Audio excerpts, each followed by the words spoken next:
Der Psychologe C.G. Jung postulierte das Vorhandensein eines kollektiven Unbewussten, einer Art Ahnengedächtnis, über das die Erlebnisse unserer Vorfahren unser heutiges Verhalten steuern.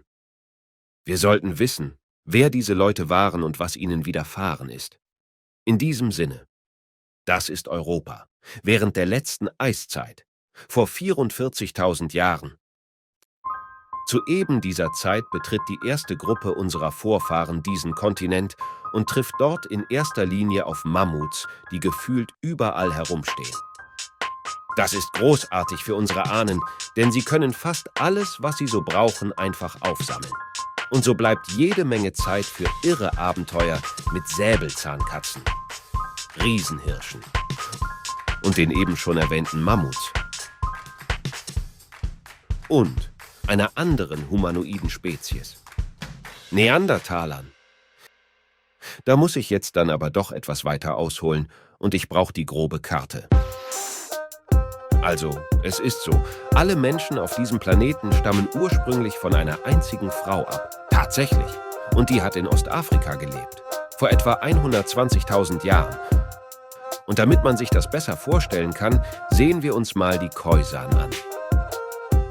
Diese Leute haben sich nämlich genetisch am wenigsten verändert seit dieser Zeit. Und unser großartiges System vernichtet gerade ihre Art zu leben gründlichst.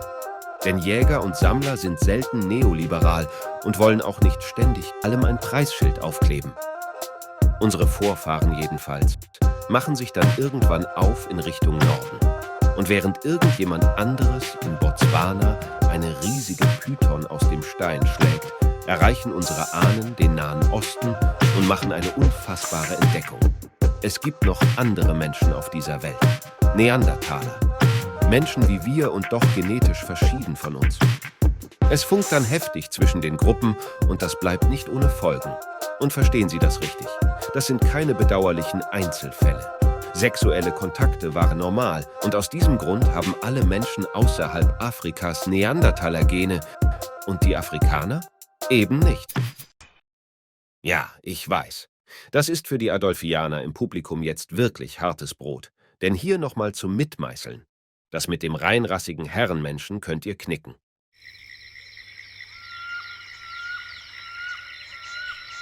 Na, dann sehen wir uns doch jetzt mal unsere genetische Beimischung etwas genauer an. Die Neandertaler. Gut einen Kopf kleiner, aber dafür viel muskulöser als wir, sind in der Lage, mittels Präzisionsgriffen hervorragende Waffen und Werkzeuge zu bauen. Und sie verschönern im Südwesten Europas Höhlen mit Kunst. Und zwar abstrakter Kunst. Wie hier in der spanischen Höhle La Pasiega oder in Gorham's Cave in Gibraltar. Die Bedeutung dieser Zeichen ist allerdings nicht mehr bekannt. Aber vielleicht ist die Kunst auch gar nicht von ihnen. Es gibt Zweifel an der Datierungsmethode. Auf jeden Fall aber mögen sie Schmuck. Am Hals und am Kopf. Und sie leben in sozialen Verbänden, pflegen Kranke und Greise und bestatten ihre Toten. Also zumindest die, die sie nicht vorher, aufgegessen haben. Denn ja, es gibt Hinweise auf Kannibalismus. Nun ja, was will man machen? Verwandtschaft kann man sich nicht aussuchen. Aber vielleicht sind unsere Ahnen den Neandertalern in Europa auch gar nicht begegnet. Es gibt hier jedenfalls keinerlei Beweise für einen wie auch immer gearteten Kontakt. Aber wen sie getroffen haben könnten, das sind Chinesen. Ja, ich habe gerade Chinesen gesagt. Gemeint habe ich aber Ostasiaten, also Japaner, Koreaner, Han-Chinesen und deren anverwandten Völker. Von denen war nämlich ein Teil falsch abgebogen und in Bulgarien gelandet. Und dort lebten damals auch noch Neandertaler. Auch diese Gruppen sind sich offenbar freundlich begegnet und haben sich mehr als gut verstanden. Richtig. Und daran besteht wohl auch kein Zweifel. Denn Wissenschaftler haben nachgewiesen, dass auch diese Gruppen miteinander verschmolzen sind und sich ein gänzlich neuer Menschenstamm gebildet hat. Aber das ist eigentlich auch egal, denn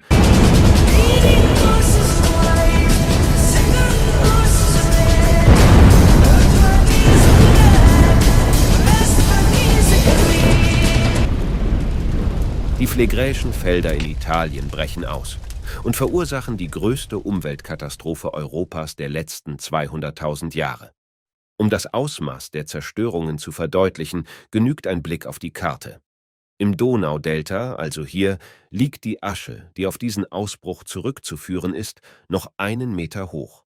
Die Ostasiaten sind danach verschwunden. Die Neandertaler gelten zeitnah als ausgestorben.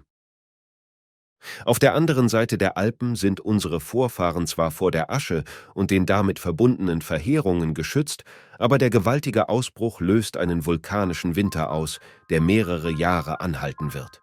Unsere Ahnen ziehen sich daraufhin in die großen Höhlen Südwestdeutschlands zurück. Und hier passiert jetzt etwas wirklich Außergewöhnliches. Die inneren Bilder bekommen eine äußere Form. Es entsteht nachweislich Kunst.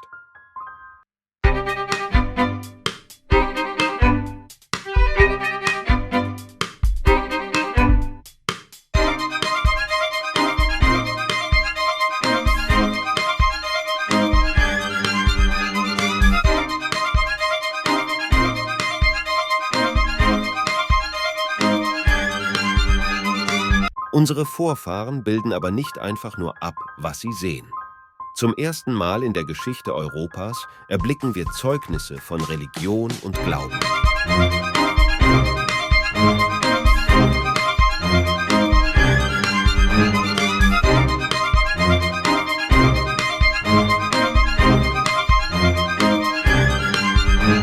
Und als es endlich wieder Frühling wird, ziehen unsere Vorfahren entlang der großen Flüsse in eine neue Welt. Und in Chauvet erschaffen sie ein Heiligtum.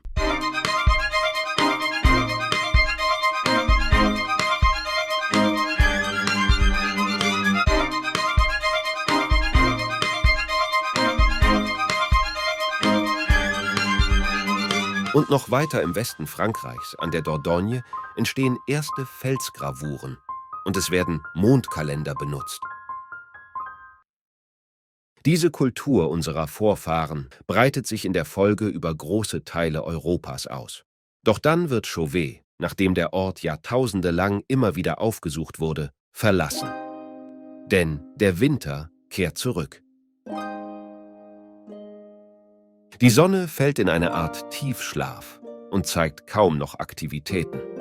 Wissenschaftler haben herausgefunden, dass sie dabei einem regelmäßigen, sehr langem Rhythmus folgt, auf den wir Menschen keinerlei Einfluss haben. Es wird immer kälter, trockener und die Gletscher beginnen zu wachsen. Europa versinkt im Eis. Und es taucht ein anderes Volk auf unserem Kontinent auf. Ein sehr erfinderisches Volk mit Hang zu Handarbeiten.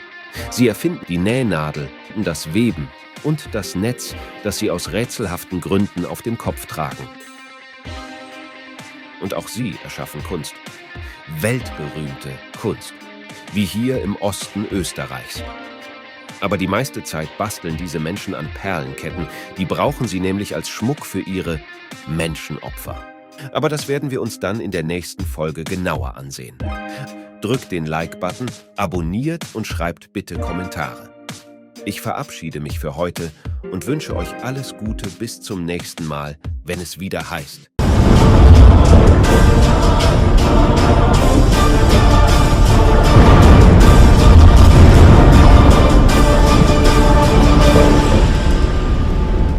Die Phlegräischen Felder in Italien brechen aus und verursachen eine der größten Umweltkatastrophen in Europa der letzten 30.000 Jahre.